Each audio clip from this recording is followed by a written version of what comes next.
Today, I'm making a world slash Baltimore format tier list using the tier maker alignment chart instead of a actual tier list. I'm still going to be ranking the decks based on how strong I think they are. That's what the vertical line of strong to weak will be.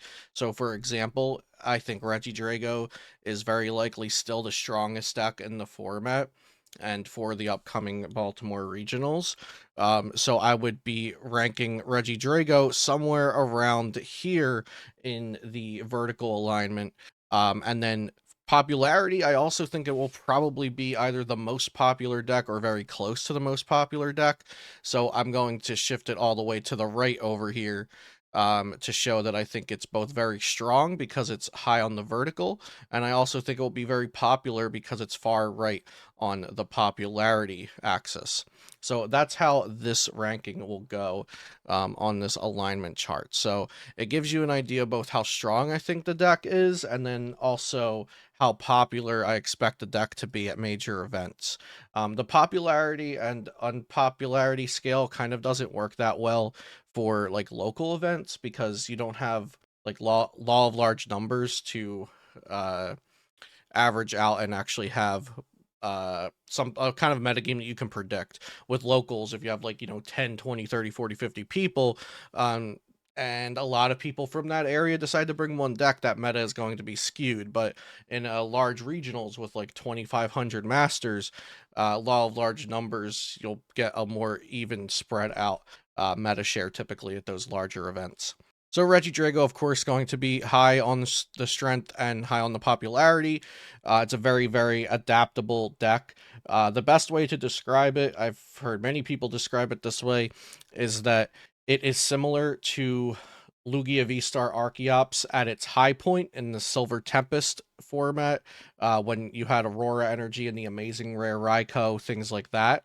Except if Lugia at that point had like 60-40s and 55-45s across the board, and its worst matchups were like a 50-50 or maybe like a 45-55. Reggie Drago comes down about 5 or so percent on all of those factors. So it does have it does have good matchups. It does have close matchups. It has some poor matchups, but those poor matchups aren't that bad. But its close matchups and its good matchups are closer than something like Lugia's were when Lugia was in S tier. So it's hard to definitively say that Reggie Drago V Star is like absolutely S tier because there are other decks that come close to it. Obviously, Reggie Drago V Star didn't win the World Championships. It is beatable. So it's somewhere between that S and A. It's not the only deck to play, but it is a very strong deck, very adaptable, and it does have a good bit of player agency in it as well. I mean, we saw so many top players stake their world's performance in Reggie Drago V Star, and I don't think we would have seen it to that extent if this deck didn't have that amount of player agency and skill expression in it that I'm talking about. And for those reasons, it will stay popular. Let's see. Next, let's talk about Charizard. So actually Lugia. Let's do Lugia next. So I think Lugia right now is in the strength category slightly weaker than Reggie Drago V-Star. So if Reggie Drago V-Star is between S and A, I think Lugia is easily in the A tier.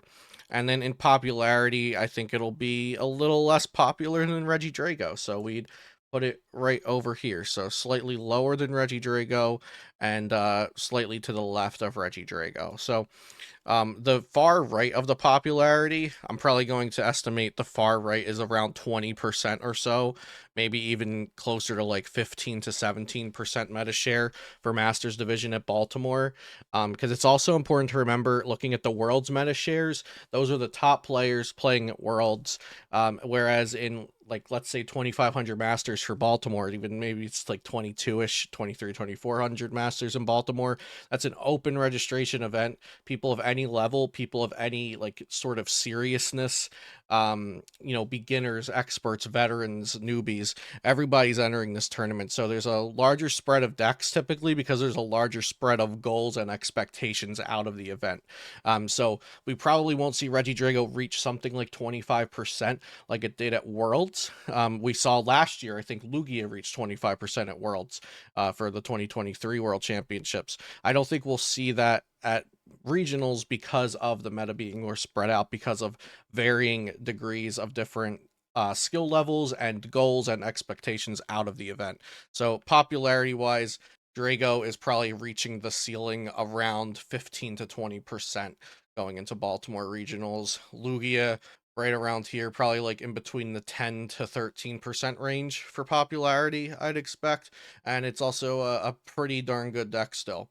So now let's talk about Charizard. I think Charizard is a strong deck, of course. Is it as strong as Regidrago? No. I think it will get helped by the Stellar Crown set, though. So look forward to that for the Charizard lovers. But it has a bad matchup into Drago, and it has a questionable matchup into Lugia, which are two of the most popular and two of the strongest decks. So if Drago is between S and A, and Lugia is comfortably in A, then I think Charizard is probably at the low end of A tier. It's probably still in the top 5 or 6 or so decks. Very strong archetype internally, but has to deal with a lot of stuff externally right now. So, the middle popularity, right here, we're gonna call this probably about 5-ish to 7% of meta. I'm gonna put this kind of just over the midpoint for popularity, and this might change as I add more decks to it. We can kind of make it relative. But for now, I'll put Charizard around here for popularity, and definitely a bit lower than Lugia for strength. So we'll probably put that about right here or so for now. Next, let's look at Roaring Moon. So Roaring Moon, I don't think will reach Roaring Moon EX specifically. I don't think will reach like really, really high popularities, but it is pretty strong. It might actually be stronger than Charizard in this meta. I'm gonna put it at the same level as Charizard because Charizard's more established. It has more player agency. We tend to see stronger players play Charizard. However, Roaring Moon EX was a good call for Worlds. It was a deck I was testing. It's a deck I tested against when I got to Worlds, like on Wednesday and Thursday. So like it's definitely a deck that's out there in the meta. I think it needed more time to cook. I remember before, like while I was packing for Worlds, sending my friend a message saying I think Roaring Moon's just undercooked. Like this might just be a Baltimore deck. But it got second at Worlds. Somebody cooked it just enough. So I think it's somewhere around the same level in this meta game in strength of Charizard. It also really helps that it's a fast deck, because fast decks, finishing games, not only for finishing games and not tying, but also for aggressing on like your opponent's deck faltering at all. It's good to have a deck that can do that at regionals because you just want to be able to win games against no matter what is in front of you. I think metagaming at a day one of a large regionals is much less impactful than metagaming for something like day one of the world championships, because again, the meta is going to be more spread out between deck archetypes, the way lists are built, the skill level of players, the expectations and goals of players. Everything changes in day one of an open registration event compared to looking at the results from the world championship. So that's what I'm really trying to help with here. The meta won't be as concentrated around those top decks typically at a very large event. So I do think Roaring Moon EX is strong. It's a deck I'm considering myself, but I don't think it will see the popularity of something like Charizard, even though it's probably just as good or maybe even better than it in this metagame. Next, Gardevoir EX. So I think Gardevoir EX will be slightly more popular than Charizard, maybe, or maybe just as even in popularity. But I think it's better than Charizard. So I think Gardevoir kind of goes somewhere around like right here. We'll put Charizard. Yeah, we'll do something like this. I think Gardevoir is slightly better, slightly more popular, maybe even popularity with Charizard. They're gonna kind of share slot here. Slightly better though. I don't want to fully cover Charizard. I guess we could do for this. Yeah, we'll do this because I think Gardevoir's better. I don't think I can move them like behind and in front of each other on this alignment chart. I don't want it to be above Lugia though, so we'll just do this. That's fine. Gardevoir, Charizard kind of gonna be very close in popularity. It's hard to say because at Worlds, I believe Gardevoir was more popular, but again, I think there's more players that are more likely to play Gardevoir in relative to the total attendance at something like Worlds compared to our regionals. So I do think Gardevoir is a better play than both Charizard and potentially a better play than Roaring Moon. I'm going to put Roaring Moon up a little bit, so it'll be kind of in between that Gardevoir and Charizard there. Um, Gardevoir does struggle into Drago for sure. It's fine against Lugia if it has an enhanced hammer. It's fine against Charizard if it plays Devo. It's good against Roaring Moon typically. I mean, the Pokemon catchers can be a bit of a problem, that aggression on the Gardevoir EX, but um, at the very least should be even into Roaring Moon and some of the other aggressive decks. Like Miraidon isn't even that bad of a matchup because of Monkey Dory. Raging Bolt's a good matchup. Chi and Pal isn't that bad because of Monkey Dory. Like those matchups got fixed in the NAIC format, the Miraidon and Chi and Pal matchups. Raging Bolt's always been a good matchup. So I think Gardevoir is I'm confident in saying that Gardevoir is slightly better than Charizard right now. But, you know, that's not to say that Charizard isn't good. Like, if you've been practicing Charizard and you've never touched Guardy, don't go and hard shift to Guardy just because I said this in this video. It's important to keep in mind you want to play a deck that you can play to its full potential rather than a stronger deck that you're going to mess up with more frequently. Raging Bolt. So Raging Bolt should be pretty popular. I'd guess it's going to be more popular than Charizard and Gardevoir. It might even be as popular as Lugia. I'm gonna put it. Actually, I think I'm gonna put Raging Bolt slightly more popular than Lugia, and we'll put Charizard slightly more. Yeah, because I don't think we're gonna have that many decks, so we don't have to overlap too much. So in popularity, let's see. I do think Raging Bolt is probably around the same power level as Gardevoir.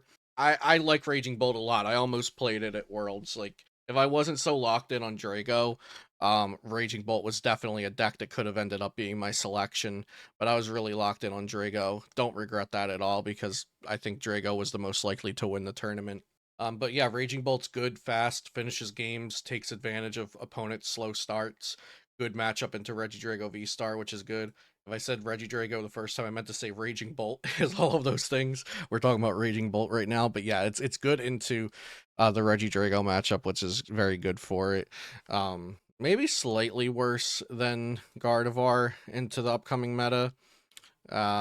Maybe around the same as something like a Moon or Charizard, but should still be pretty popular, something like this. All right, next is Ancient Box. So Ancient Box isn't bad. Lots of double prize stuff happening around here, so Ancient Box should be pretty good into that. I just don't personally think Ancient Box is that great of a deck. I could see it matching popularity with Roaring Moon EX, though. I could see them both having like a 4% meta share, like 5 or 6% meta share, maybe like one of them at 3 or 4, the other at 6 or 7. I think they'll be pretty close to each other. But I think Roaring Moon EX, I would rather play Roaring Moon EX personally at this point compared to Ancient Box, just because I think, like I was saying, Roaring Moon EX I deem as a better deck inherently, its functionality, its power level. Ancient Box, though, if you predict, you know, I'm going to hit all of these 2-prize decks that trade very poorly into Ancient Box, so if I hit all of those decks, Ancient Box is fantastic. It doesn't always work out like that at these super large tournaments because, like I said, widespread of archetypes, widespread of player skill, a large spread of a widespread of goals and expectations out of the tournament. So I could see it being around as popular as Roaring Moon. It could even get a good performance. It's not a bad deck at all. I think it's going to be like right in the middle for me there. And you know, this could change when we get closer to Baltimore, but that's kind of where I'm expecting it to sit around right now. Let's talk about Iron Thorns, the deck that won the Masters division at World Championships. In popularity, I could see it being 5%. That's probably right around this middle here. And in how good it is good against what I've so far ranked as the top 4 most popular decks here. Regidrago, Raging Bolt, Lugia, Charizard. It doesn't exactly auto-win them. I think its Regidrago matchup is closer to 50-50, but it's at least close or good into all 4 of those decks that I just mentioned. Very bad into Gardevoir EX. That's a bad matchup for it. So popularity wise, probably around right here, and strength wise, probably still a fine deck to play. A lot of decks need rule box abilities. So I'm gonna say it's probably around the same as Ancient Box, maybe a little bit better, maybe a little less popular because it's a very gimmicky deck though.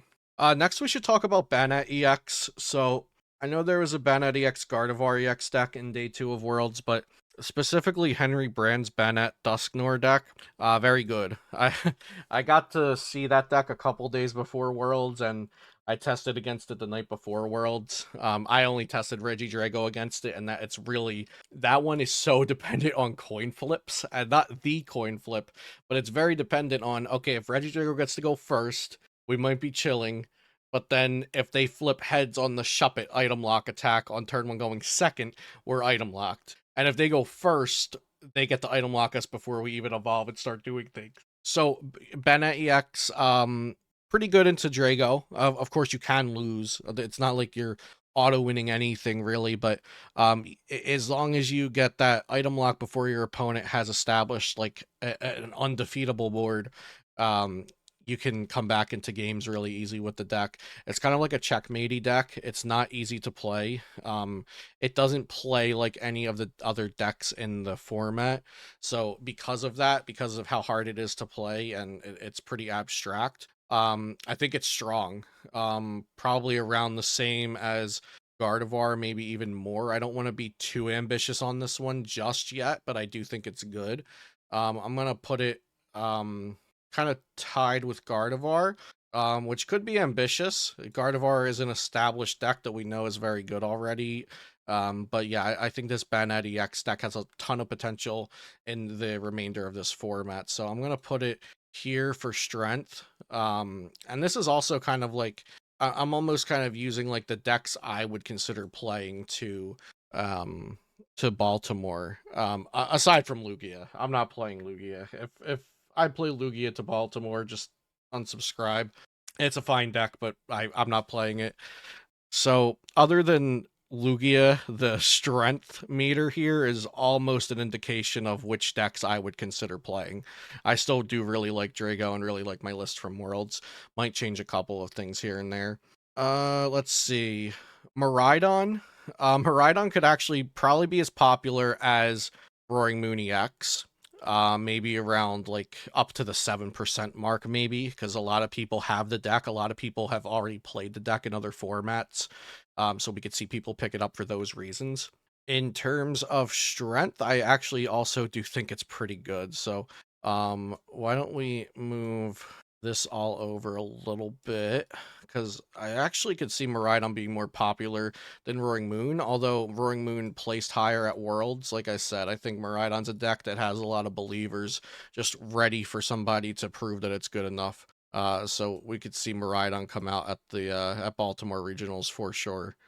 I'm still flip-flopping between if Charizard or Gardevoir would be more popular.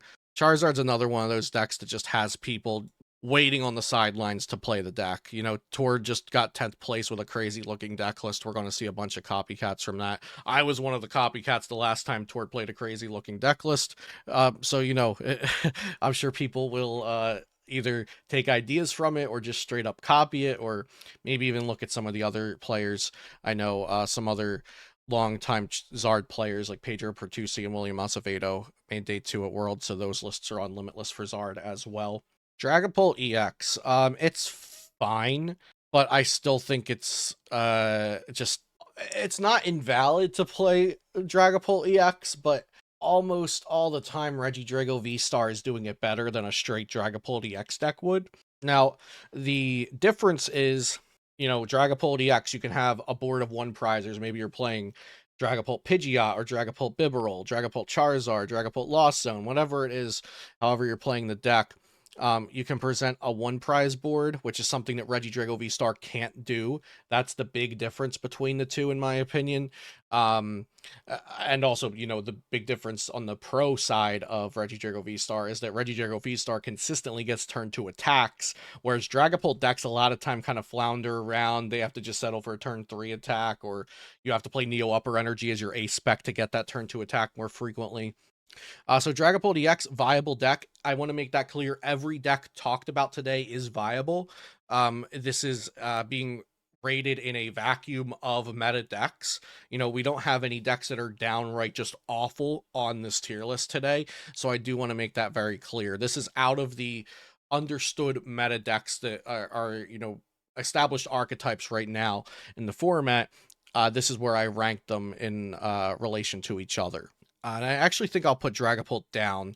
So in strength, popularity, maybe like we hit like a 3%, 2%, and I think it's a worse play than Ancient Box, probably a worse play than Iron Thorns. Still a good deck. Realistically, any of these decks could win a regional championships, could top 8 of regional championships, could day 2 of regional championships, but the likelihood of that I'm evaluating as higher and higher as we get higher up this list, and also the popularity, of course, giving you an expectation of what to expect to play against at the event. Snorlax stall, I think this deck's going to fall off. It was kind of prepared for at Worlds. It didn't do very well. It's still a fine deck, probably somewhere up here, like in the B range, I'd say. But in terms of popularity, I don't expect too much from it. I'll put it at the same popularity as kind of Dragapult, I think. Goldango EX, fine deck. Not going to be too popular. Some people made runs with it at Worlds, but I don't think it's amazing. It's like a fine functional deck in the meta, probably somewhere around the same as Dragapult and less popular than Dragapult. Chien-Pao is probably better than Dragapult and Goldango. Could even see a little bit more popularity than, let's say, Snorlax. So we'll put Chien-Pao right around here. Let's move Bennett up. Let's move Roaring Moon up. Maybe Ancient Box and Iron Thorns are kind of just about the same with each other. And then we have Pidgeot Control, which is a fine deck, but going to be unpopular. I think if people are prepared for Snorlax now, or like decks in general, the meta in general is just a little bit better against Snorlax. I think Pidgeot Control might be a little bit better, but at the same time, Pidgeot is very susceptible to Regidrago clearing its board. So Pidgeot probably a little bit worse than Snorlax still, a little less popular as well. And then Lost Zone, Lost Zone is not bad. It just loses hard to Regidrago V-Star. I think like a 2-2-2 variant of Lost Zone, just like trying to go like either turn 1 first and then on your second turn going first, you start attacking with 2 prizers like Moon or Raikou or Hands, or when you go first going second, sorry, so first turn going second, you try to just ramp up to 7 immediately and start putting out 2 prize KOs. There's also the possibility of running the Sablezard variant, which I think you can build Sablezard to pretty much not take a bad matchup to anything but Regidrago V-Star. Maybe also a bad matchup to Gardevoir. If Gardevoir is playing Cresselia, that's definitely a bad matchup. So yeah, Lost Zone probably just as good as something like let's see, put these down. I want the control and stall to be definitely less good than Thorns and Ancient Box, I think. And then maybe Chien-Pao and Lost Zone just slightly stall and control. I think these might be a little bit better than Chien-Pao and Lost Zone, harder to play, less popular for sure. But like I said, I think any of these decks are capable of making day 2, top 8, winning the event. Now, how likely are they to do that? I'd probably say the most likely decks to win the event are going to be the ones that I'm showing here as my choices plus Lugia. So like Regidrago, Gardevoir, Banette, Lugia, maybe Bolt, maybe Miraidon Moon, maybe some of these. But then when we get down to like these bottom 6 decks in popularity and strength, it gets a lot less likely. Even less likely for like Thorns, Ancient Box, Banette, even though I think Banette's very good. It's still in its early days. Not a lot of people are playing it, so we don't have a ton of people on the deck yet to give it more chances into performances. So that's roughly my opinion on the general strength in the metagame, kind of having like tier 3 down here, tier A to S all the way up here, and then also the popularity and unpopularity to give you an idea of what I would expect to play against at Baltimore Regionals. So hope you enjoyed this video. Thanks for watching. We should be back to edited videos for the next upload, I think. Just trying to get content out because I took a huge break for Worlds prep and trying to get back into creating content for y'all. So subscribe to the channel, check out links down below if you'd like to support my channel, and I'll see you next time here on Celio's Network.